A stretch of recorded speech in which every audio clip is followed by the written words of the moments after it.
Thanks for clicking on the video.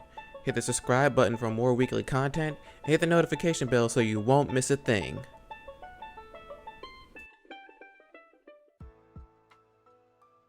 It's been almost a year since we last took a stroll through the world of Shinobi. Maybe I should have waited another year and a half to make it more authentic. What's good, peeps? What's poppin'? How are you doing? And welcome to part 12 of our ongoing series, What If Hinata Had the Nine Tails? It's been a long time coming, but the story will at last continue, and at the most appropriate time too.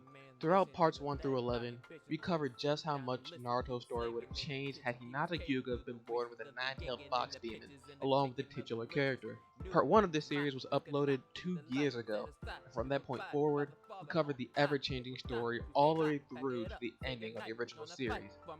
If you haven't seen those parts yet, or need to get caught up, I highly recommend you do so, because today we start something special. Today we continue our tale at the start of Naruto Shippuden, where events will only get more insane. Shippuden has a crazy, heavy, story-driven plot. The slightest change can make for something unheard of. As long as you guys continue showing your love for the series, I'll put in the work to bring out more parts for you all to enjoy. Seeing my favorite character as a jinchuriki is such a fun experience. I know the series isn't as popular as the Digimon What Ifs, but if this series receives 20 likes, now let me know that you also wanted to continue into part 13. Let's begin. I'm not going to do a full summary of the previous parts. Like I said in the intro, go rewatch them for yourselves to get the full experience. However, I will do a quick recap to get everyone up to speed. And if you're just binge watching this in a playlist, just bear with for a moment. The story of this hero is still Naruto Uzumaki, the original Jinchuriki of the Nine Tails, but going along for the ride alongside him is Hinata, who has the other half of the Nine Tails sealed within her the day she was born. Throughout the years, both ninjas struggled and worked hard to gain strength, skill, and recognition amongst the village that once saw them as monsters. Their shared determination to never give up is what allows them to keep pushing through any sort of barrier.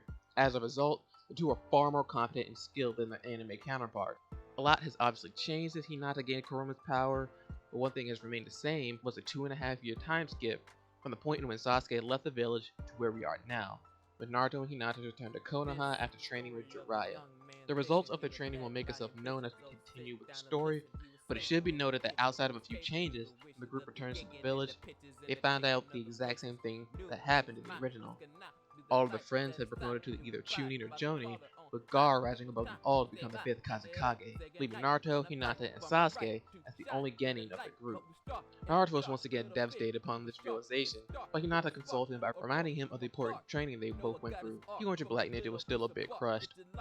Oh well, there's always next time. Jiraiya allowed his students to reunite and catch up with their old teammates after so long, and they did just that. Naruto went and did his thing with Team Kakashi, and Hinata with Team Kurenai. You guys are probably wondering how the two's relationship developed over the course of the time skip. From Hinata's perspective, that's a lot easier to gauge since she's had a canon infatuation with him since the beginning, and it's a foregone conclusion that the two will end up married. Naturally, over the time the two spent together as training partners, Tosei students, and friends, her feelings for him will continue to grow. Placing Naruto's feelings is a bit harder considering his anime protagonist's personality. Long before this point, I say he's given up on trying to pursue Sakura. His additional time with Hinata subconsciously pushed any romantic feelings for Sakura out of his mind, not to mention his desire to grow strong enough to retreat Sasuke. At this point, Naruto feels something different about Hinata, but he's not consciously aware of it. We'll just see how more time will develop things. Continuing on, all goes pretty much the same at the start of the arc, appropriately dubbed the Kazakage rescue mission. Gaara is abducted by the Akatsuki members Deidara and Sasori in their attempt to lay waste to Tsunagakure. However, their intention wasn't to destroy the hidden sand village, but in their hidden lair, it's revealed that the Akatsuki's goal was to extract Shikaku from Gaara. Word of this incident made its way back to Konoha, and the official rescue mission kicks off. Team Kakashi consisted of its original 3 members, and made progress as they originally did, meeting Chiyo along the way until they're intercepted once again by Itachi. This was the perfect opportunity for Naruto to put some of his training to good use. He asked his teacher to hold off the Uchiha for a little while longer. It was easier said than done, but Kakashi trusted his student knew what he was doing, and the Jonin obliged. Itachi initially made his focus the younger ninja, but Kakashi made sure Naruto remained safe until he did his thing. Safe distance away, Naruto then produced 2 clones of himself, and all of them placed their hands toward the center of each other. Soon, a Rasengan began to form where their hands met, but this one continued to grow bigger than the standard one. At the same time, Blades of wind seemed to slowly form from the outer shell of the energy sphere, then started rotating with immeasurable speed. The technique was complete once one of the clones vanished, and the remaining two charged ready to strike. Kakashi saw this and held on tight to Itachi to prevent any chance of escape. For him, it was too late. Wind style! Giant Rasengan! The force of the impact sent Itachi careening through rows and rows of trees. Surely that was the end of that threat. Both ninjas caught their breaths before going to inspect the body. However, once they got there, they realized the elaborate trap set up by the Akatsuki. The person they fought was not the real Itachi, but a different person disguised as the Uchiha prodigy to stall them. Kakashi and Sakura were both impressed by Naruto's immense jumping skill only after a short amount of time. And I'm sure you guys at home are probably impressed too, but I'll go over that at the end of the video, so be sure to stick around. At the same time the fight with Itachi was happening, Team Guy, who was tasked to back up Team Kakashi, was ambushed by Itachi's teammate, Kisame. Originally, the Shark Man easily brushed past each member of the team and came down to the Green Beast himself to go against his foe. This time, the team has an additional member for this particular mission. You guessed it, Hinata. Upon hearing that Gaara was in danger and that Team Kakashi was already dispatched to handle the rescue, Hinata pleaded with Tsunade to allow her to go, which I believe would have been for two main reasons. The first being that she worried about Naruto since the Akatsuki's goal was to capture Tailed Beast. If something were to happen, she felt obligated to be there. The second reason ties to that as well. Being a jinchuriki as well, Hinata couldn't stand by to let Gaara suffer like that, especially now that he isn't seen as a weapon for the village, but his protector. He's become the type of leader that uses his power to shield his home from danger, even at the expense of his own life. Tsunagakure needed someone like him. The 5th Hokage had already planned to send Team Guy back up for Kakashi, and moved by the young ninja's conviction, decided she would assist them. Once Kisame attacks, the Hidden Leaf ninjas were immediately put on the defensive. True to his likeness, Kisame attacked with the ferocity of a raging shark, so there was little time to react when faced with hit after hit, but things weren't exactly the same.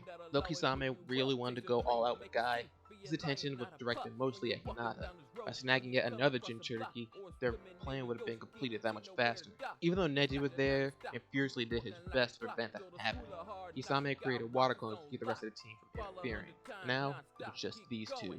Thanks to her Byakugan, Hinata was able to defend herself from the coming attacks, but that was all she really could do. Kisame's massive sword blocked all of her strikes. Even her air palm wasn't able to do much. Seizing an opportunity, Kisame knocked her down into the giant pool of water to prepare for his final strike. Hinata had to think fast. Her opponent had the advantage here and was approaching quickly. If only there was a way to get rid of all this water. Wait, that's it. It was risky, but it was her only option. Focusing within herself, Hinata's body was soon covered in a familiar orange aura. Kisame noticed but didn't slow down. Not until he saw the flames ignite her hands and they somehow didn't go out from the water. She then began rotating her body until all he could see was a sphere of flames. Fire style! 8 trigrams, palm inferno! The intensity of the flames boiled the water Kisame within it. It wasn't long before it evaporated enough to reveal the both of them. Now weakened, the water clone proved no match for Team Guy, and Guy used his morning peacock to once again put down the Akatsuki agent. Just like with Team Kakashi and Itachi, this Kisame was actually someone in disguise to stall for time. After a quick breather, Team Guy continued their mission until they caught up with the others. Once both teams reached the hideout and disabled the barrier blocking it, along with fighting more clones, they entered the cave only to find out that they were too late. Shukaku was completely extracted from Gaara, and he lied there dead. Both Naruto and Hinata were angry upon seeing Deidara disrespect their friend's dead body, but only Naruto was furious to the point of entering his initial jinchuriki state. Before long, Deidara snatched up Gaara's body with his clay bird and took off, causing the two Fox Jinchuriki and Kakashi to give chase, leaving Sasori to Sakura and Chio, which would play out exactly as it did before. We can't say the same for the fight against Deidara. For the most part, the trio was in pursuit of him, with an enraged Naruto leading the pack and Hinata and Kakashi close behind. They were able to avoid his detonated clay animal, but they needed a plan on how to take this guy down. Deidara was a long-range attacker, while our foes were primarily close-range fighters. Kakashi once again unveiled his Mangekyo Sharingan, used a combo in an attempt to remove his head, but his inexperience with the technique caused the dimensional warp to sever Deidara's arm instead. Though not the intention, it did slow him down enough for Naruto to destroy the clay bird and retrieve Gaara's body. The anguish of seeing his friend's corpse this close up only a lot more rage inside of the young ninja, which culminated in a version 1 transformation with not just one tail, but two. He savagely attacked Deidara and pounded his face into the ground until he saw it was just a clay clone. He roared in anger and uncontrollably decimated the immediate area around him. Utilizing her Byakugan, Hinata was able to locate Deidara, who was hiding away, and at the same time, Sakura and Chiyo arrived on the scene after their fight with Sasuke. Despite the risk, Hinata asked Kakashi and the others to try and calm down Naruto while she takes care of a weakened Deidara. They were reluctant, but Kakashi could see just how determined she was to do this, and took charge. While they handled Naruto, Hinata fiercely made her way to Deidara's hiding spot, who was internally kicking himself for forgetting that she was a Hyuga who could easily find him. With a swift air palm, the foliage was blown away, and all that was left were these two enemies. Without the use of his arms, he was unable to utilize his explosive clay against her, and with the arrival of Team Guy as well, he had nowhere to run. Hinata, now in full control of the anger she's experienced since this incident started, allowed it to run its course and manifest itself in her one-tailed version of jinchuriki form.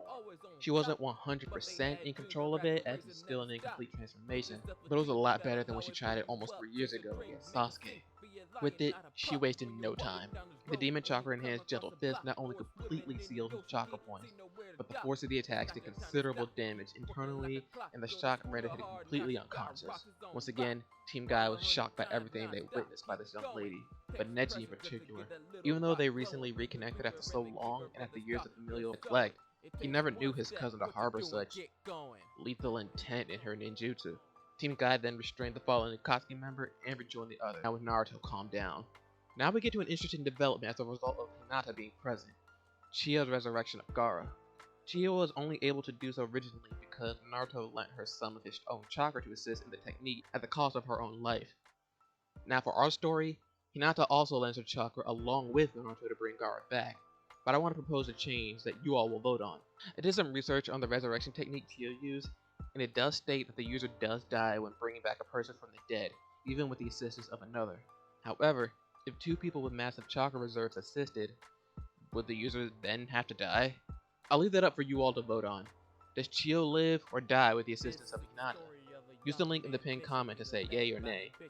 But in the end, Gaara is back and is grateful to everyone who risked their lives for him. The Kazakage rescue mission is a success, and the arc comes to a close, and so does this part. Before we end this video, let's cover a little of Naruto and Hinata's training as it pertained to the earlier parts of this episode. If you recall from the previous part, Naruto had basically mastered up a Sengon prior to their time skip. The next logical step, according to Jiraiya, would be to incorporate his wind nature into it. During this time, he also learned the regular Shadow Clone Jutsu, which he combined with his nature transformation training to make incredibly fast progress. Thus, the wind-styled giant Rasengan is born. His Shadow Clones are like his flesh and blood copies from the original, but aren't as numerous. At his current level, we'll say he can only maintain 5 and keep going. For Hinata, she continued to gain mastery over her fire style and added that to her Gentle Fist. She also demonstrated more control over the Nine Tails chakra, tapping into it to gain one tail without completely losing control. However, as Neji noticed, it seemed to be having added effects to her personality. But what do you all think? Now that both Jinchuriki are back and stronger than ever, how will the story continue to change? Let me know your theories in the comments down below, and leave more suggestions for what ifs you'd like to see come to life in the future. Thank you guys for watching, and I'll catch you guys next time. Bye!